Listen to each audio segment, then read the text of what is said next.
তোমরা বাপু এক কথা নিয়ে তখন থেকে বকে চলেছো। বাড়ির বউ কোথায় শ্বশুর বাড়ি সংসার এসব নিয়ে থাকবে তা না, সে গান নিয়ে তোমরা উঠে পড়ে লেগেছো। হয়নি না, একদিকে ভালোই হয়েছে, বুঝলে তো? হলে তোমরা আবার সংসার টংসার ফেলে ওই গান নিয়েই পড়ে থাকতে।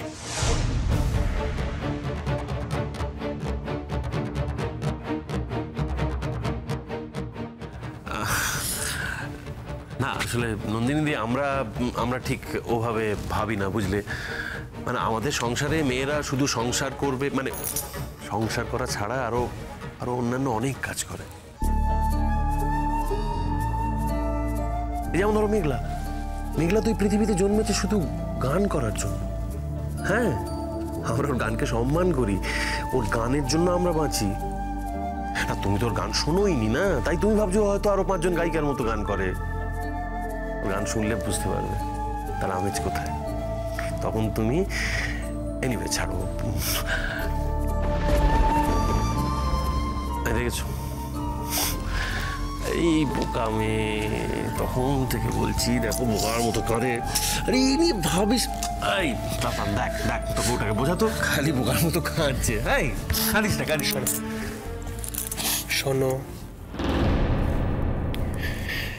এটা পুরোপুরি ওদের লস মেঘলা, ওরা তোমার মূল্যায়ন করতে পারেনি। এসব অ্যাওয়ার্ড ইম্পর্টেন্ট না, লোকে দুদিনও মনে রাখবে না। ইম্পর্টেন্ট তোমার গান, তোমার সাধনা। এসব দিয়ে কিছু হয় না, আমি বলছি তো। কেঁদো না, একদম কাঁদে না। না, আর কাঁদাবো না।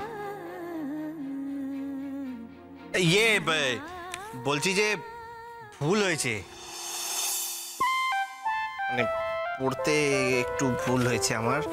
এখানে লেখা আছে অত্যন্ত আনন্দের সঙ্গে, দুঃখের সঙ্গে নয়, অত্যন্ত আনন্দের সঙ্গে জানানো যাচ্ছে যে 5ই ফেব্রুয়ারি সঙ্গীত একাডেমির আয়োজিত সঙ্গীত প্রতিযোগিতায় আপনি প্রথম স্থান অধিকার করেছেন।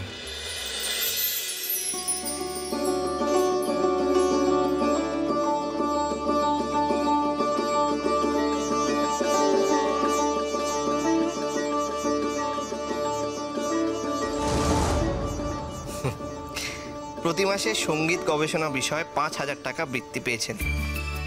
এই উপলক্ষে পুরস্কার প্রদান অনুষ্ঠানে আপনাকে আমন্ত্রণ জানানো হচ্ছে। আগামী 16ই মে শনিবার আপনার উজ্জ্বল উপস্থিতি আমাদের সমৃদ্ধ করবে।